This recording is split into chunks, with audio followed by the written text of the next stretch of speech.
नमस्कार. मी भाऊ तोरसेकर. तुम्ही बघत आहात प्रतिपक्ष. मित्रांनो, विधानसभा निवडणुकीचे निकाल आल्यापासून सगळ्या माध्यमांमध्ये चाललेली चर्चा बघितली तर कशामुळे महायुतीला एवढा प्रचंड विजय मिळाला? तो ईव्हीएमचा विजय आहे का, की हिंदू एकजुटीचा विजय आहे? बटोगे तो कटोगे ही घोषणा चालली का? हिंदू कन्सोलिडेशन किंवा हिंदू एकजुटीने हा विजय महायुतीला बहाल केलाय का? अशा वेगवेगळ्या चर्चा चालू आहेत. आणि ही चर्चा करणारे प्रामुख्याने हिंदू वोट बँक तयार होणं किंवा हिंदू कन्सोलिडेशन आणि बटोगे तो कटोगे या प्रकारे हिंदूंच्या एकजुटीचा प्रयास म्हणजे देशावर आलेलं फार मोठं संकट आहे अशा भाषेत जे बेशरम लोक बोलतात,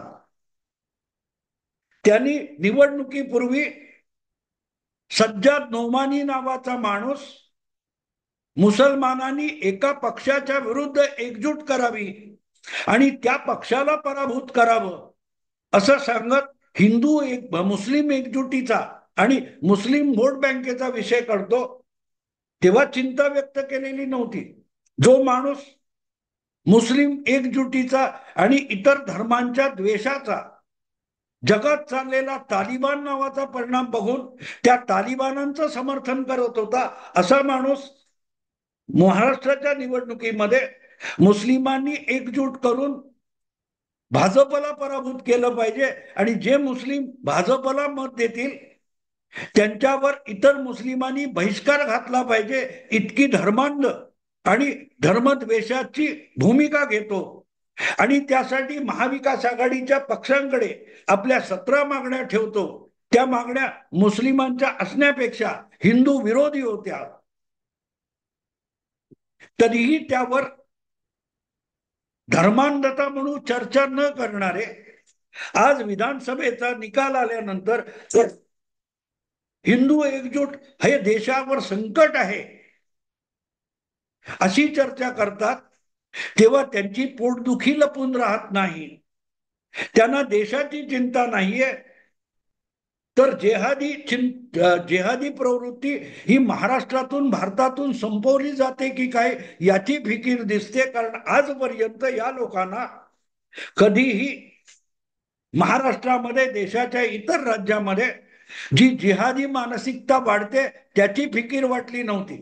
उलट कौतुकाने मुस्लिम धर्मांधतेला सेक्युलरिझम ठरवण्याचा अटापिटा करणारे जे दिवटे सेक्युलर लिबरल पुरोगामी लोक आहेत त्यांना विधानसभा निवडणुकीने रडकुंडीला आणलेलं आहे. मुस्लिम वोट बँक हा शब्द कोणी संघवाल्याने निर्माण केलेला नाही, हिंदुत्ववाद्याने निर्माण केलेला नाही. तो शब्द प्रचलित पुरोगामी पत्रकारांनी बुद्धिजीवींनी निर्माण केलेला आहे.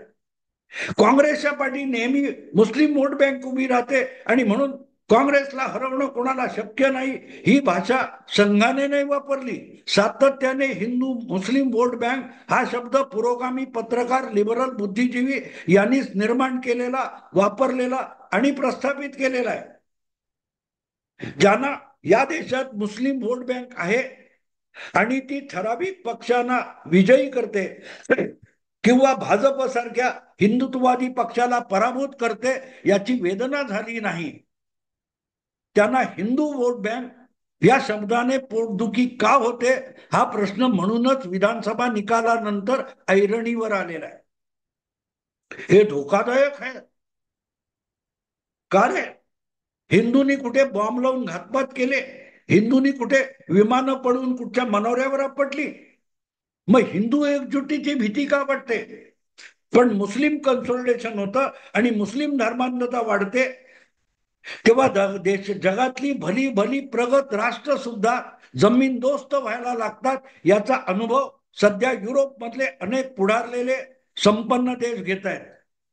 आणि तरी हे वाळवंटात वाळूमध्ये मानगुट खुपसून बसलेले शहामृगासारखे दिवटे बुद्धिमंत हिंदू एकजूट झाली आणि महाराष्ट्रात विधानसभा भाजप प्रणित आघाडीने जिंकली, युतीने जिंकली, तर चिंताक्रांत झालेत.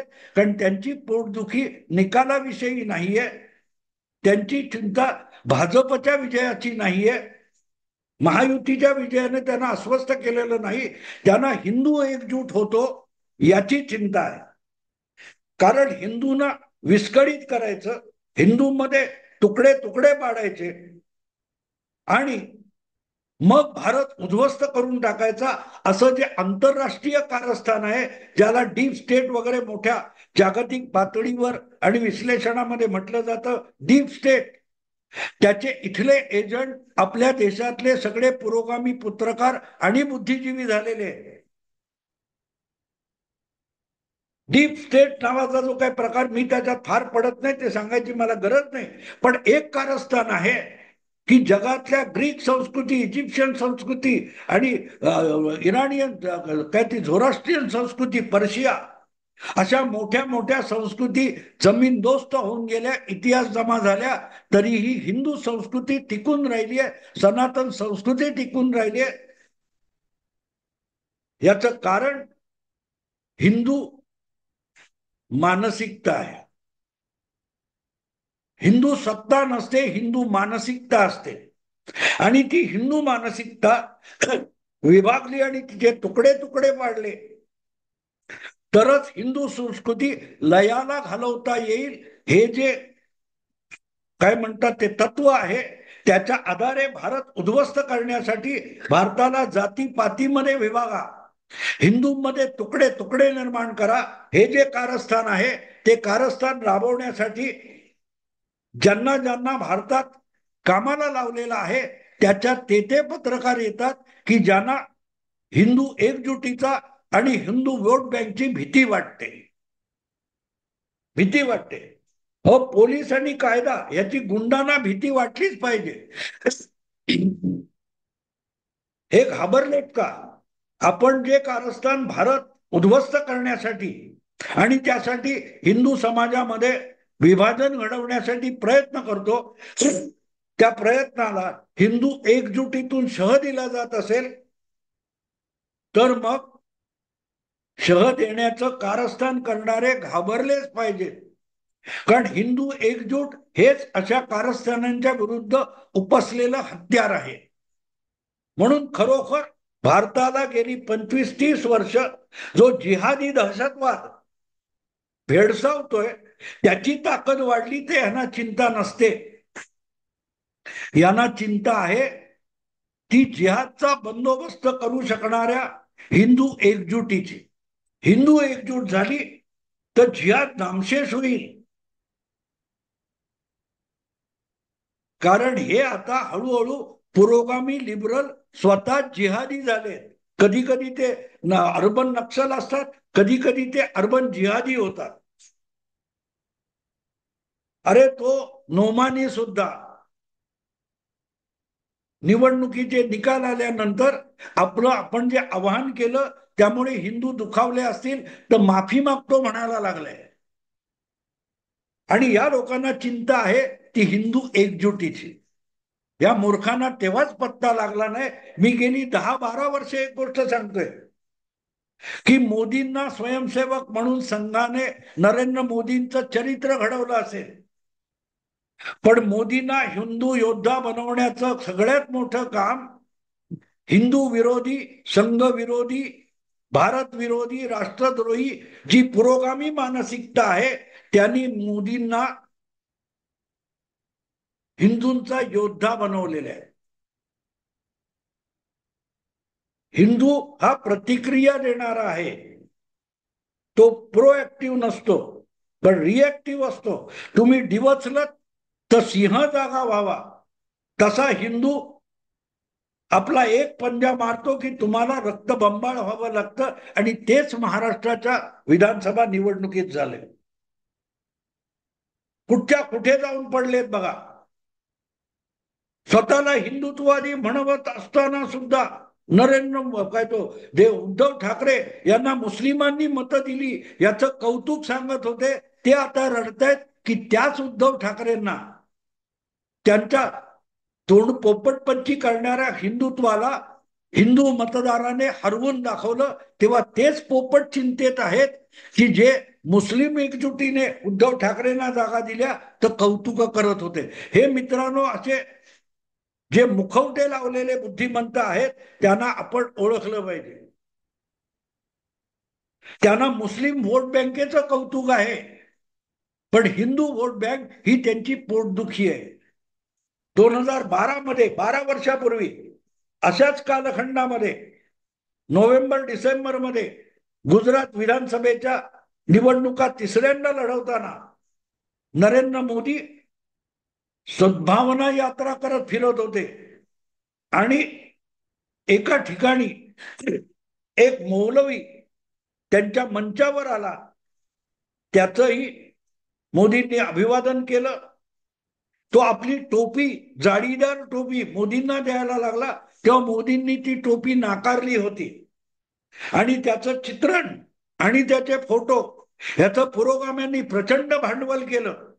पण त्यांच्या भांडवलावरच मोदींनी पहिल्यांदा भारतातली हिंदू व्होट बँक उभी केली.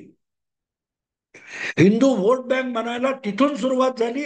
हे मी माझ्या ब्लॉगवर सांगत होतो, माझ्या व्हिडिओतून सांगत आलेलो आहे.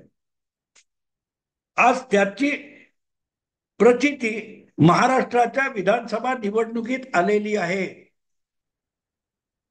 हिंदू व्होट बँक तयार झाली, 12 वर्षापूर्वी तयार झाली. त्या मौलवीने टोपी देऊ केली, ती मोदींनी परत केली. तिथे हिंदू व्होट बँक सुरू झाली आणि ती सुरू करण्याचं सगळ्यात मोठं श्रेय इथल्या बोगस सेक्युलर पत्रकारांना आहे, ज्यांनी त्या एका घटनेचा नको तितका वापर गैरप्रकार मोदींना बदनाम करण्यासाठी केला. त्या पाठबळावर हिंदू व्होट बँक मोदींनी उभी केली. देशाच्या कानाकोपऱ्यात मोदींना एका मौलवीची टोपी नाकारताना इस्लामचा अपमान मोदींनी केला, याचा ढोल पिटला गेला, डंका वाजवला गेला. पण तोच डंका वाजवण्यातून मोदींच्या व्होट बँकेमध्ये मोठमोठ्या ठेवी येत गेल्या, शेअर येत गेले. एक हिंदू व्होट बँक तयार झाली. ती बँक संघाने तयार केली असं मी म्हणणार नाही, ती पुरोगाम्यांनी तयार केली. कारण पुरोगाम्यांनी तो फोटो परत परत दाखवून हिंदूंना डिवचलं होतं. हिंदू असून जन्माने मुस्लिम नसलेले अनेक लोक जेव्हा डोक्यावर जाळीदार टोपी घालून इफ्तार पार्ट्या करतात, त्यामुळे ज्या ज्या हिंदू माणसाच्या मनात पोटात दुखत होतं, राग येत होता, त्यांच्यासाठी एक हिंदू योद्धा नरेंद्र मोदींच्या रूपाने मिळाला की अरे यार, एक तो हिंदू नेता है कि जो ये टोपी नकारता है.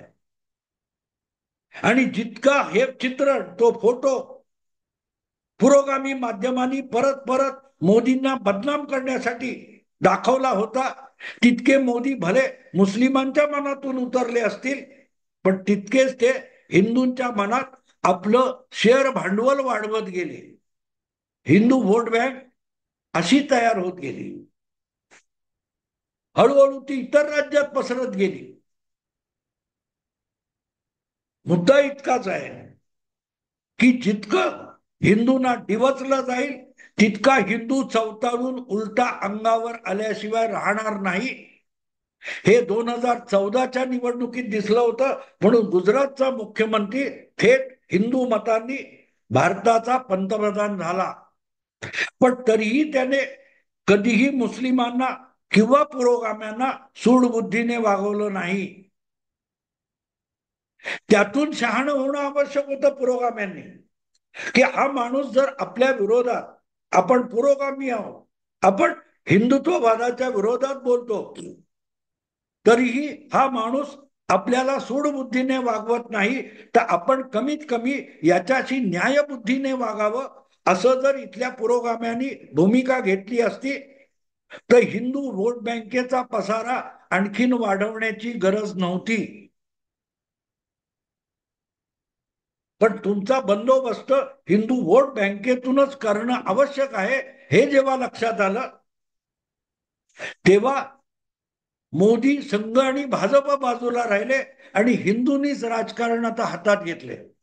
आज महाराष्ट्राच्या विधानसभा निवडणुकीमध्ये जो एकतर्फी हिंदूंचा विजय झालाय, भारतीय जनता पक्षाचा विजय नाही, हा महायुतीचा विजय नाही. बटोगे तो कटोगे हे मान्य नाही म्हणणारे अजितदादा सुद्धा जर चांगल्या जागा घेऊन विधानसभा निवडणुकीत जिंकले आहेत तर ते हिंदूमुळे जिंकले आहेत, हिंदू मैदानात उतरला म्हणून जिंकले आहेत, हे विसरू नका. विसरू नका. मुद्दा इतकाच आहे आता की आता चर्चा विश्लेषण आहे का तुम्ही, हे बरोबर आहे का, हे योग्य आहे का, हे पुढच्या राजकारणाला धोकादायक आहे का, असं बोलणारे जे पोपट आहेत ते सगळे पत्रकार विश्लेषक पोपट लोकसभा निवडणुकीनंतर काय बोलत होते. भाजपचा पराभव करायला, भाजपच्या हिंदुत्वाचा पराभव करायला मुस्लिम एकजुटीने पुढे आले.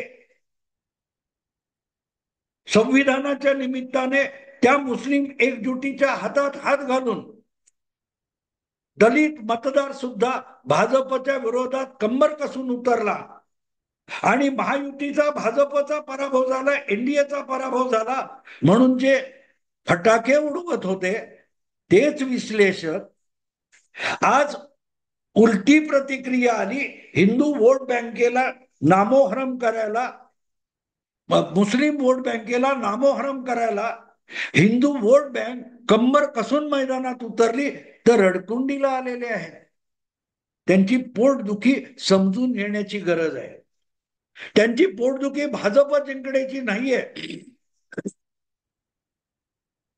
ज्या ज्या कोणाला आज हिंदुत्व बटोगे तो कटोगे म्हणून भाजप जिंकला म्हणून रडू फुटलेला आहे, त्यांना भाजपच्या विजयाचं दुःख नाहीये. त्यांना महायुतीचं जिंकणं हे दुःख नाहीये. त्यांना हिंदू एकजूट झाला आणि हिंदू एकजुटीने मुस्लिम वोट बँकेला धडा शिकवला याचं दुःख आहे. तेव्हा त्यांचं दुःख समजून घेतलं पाहिजे. हा विजय हा मुस्लिमांना धडा शिकवणारा सुद्धा नाहीये. हा हिंदुत्वाच्या विरोधात उभे ठाकणारे जे लिबरल आहेत, जे पुरोगामी आहेत, जे सातत्याने हिंदू खच्चीकरणाला प्राधान्य देत असतात, त्यांना हिंदूंनी शिकवलेला धडा आहे म्हणून ते घाबरले. त्यांची भीती साफ आहे की मुस्लिम तुष्टीकरण करण्याचं जे राजकारण आहे त्याच्यावर यांची दुकानं चालतात आणि मुस्लिम तुष्टीकरणातून निवडणुका जिंकता येत नाही हे लक्षात आलं तर सो कॉल्ड सेक्युलर पुरोगामी पक्ष सुद्धा मुस्लिम तुष्टीकरण सोडून हिंदुत्वाचं आणि हिंदू मतांची चिंता करायला लागले आणि हिंदुत्वाकडे वळले. तर सेक्युलरिझमच्या नावावर चाललेलं मोहब्बत का दुकान या सगळ्या पुरोगाम्यांना बंद करावं लागेल. आणि म्हणून त्यांचं दुःख समजून घ्या. त्यांचं दुःख सोपं आहे. त्यांना हिंदू वोट बँक उभी राहते याचं दुःख आहे. आजच्या विधानसभा निवडणुकीचा विजय हा भाजप महायुतीचा नाही हे स्पष्टपणे मी सांगतो.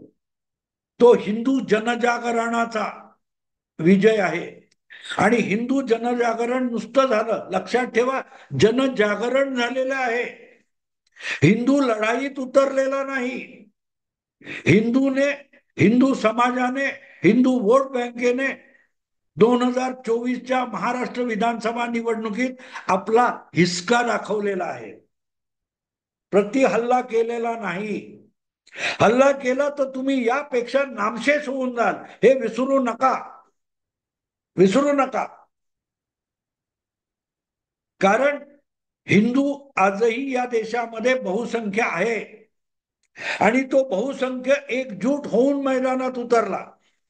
आज सुद्धा महाराष्ट्रामध्ये 66% मतदान झालंय, म्हणजे कमीत कमी 33% मतदार मैदानात उतरलेला नाही.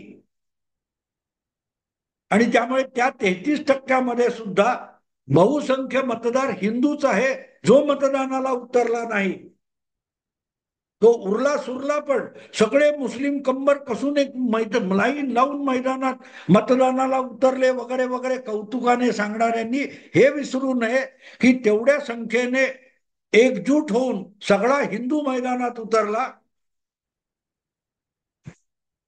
तर भाजपचं किंवा हिंदुत्वाचं मतदान हे 60-70% जाऊ शकतो. आणि आज जे दिसत ना 47 वगैरे आलेले, तेवढे सुद्धा दिसणार नाहीत, तेवढे सुद्धा उरणार नाही.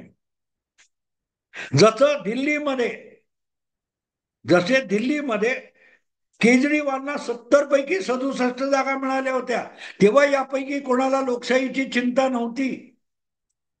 आज महाराष्ट्रामध्ये विधानसभेत विरोधी नेता तरी कसा नेमायचा, नाही तर लोकशाही बुडाली म्हणून रडणारे आहेत. त्यांनी कधी केजरीवालांना 70 मध्ये 67 जागा मिळाल्या म्हणून रडगाणं गायलं होतं का? इथे तुम्हाला कळेल हे सगळेच्या सगळे पुरोगामी भाजपच्या विरुद्ध आहेत असं म्हणतात, असं बिलकुल नाही. हे हिंदूंच्या विरुद्ध आहे. त्यांना हिंदूंचा पराभव करायचा आहे. हिंदू हा शब्द आणि हिंदू धर्म आणि हिंदू संस्कृती नामशेष करायची यासाठी चाललेला जो आटापिटा आहे, त्याची पोटदुखी आता समोर आलेली आहे. जो जो कोणी विश्लेषण करताना हिंदू एकजूट आणि महायुतीचा त्यातून विजय हे भयंकर आहे असं म्हणतो, तो हिंदू विरोधी आहे, हे विसरू नका. यांना मुस्लिम वोट बँक चालते पण हिंदू वोट बँक चालत नाही. इथेच त्यांचं चरित्र आणि त्यांचा खरा हेतू स्पष्ट होतो, तो ओळखा. आता मी इथेच थांबतो. आवडलं लाईक करा, शेअर करा आणि प्रतिपक्षाला सबस्क्राईब करा. नमस्कार.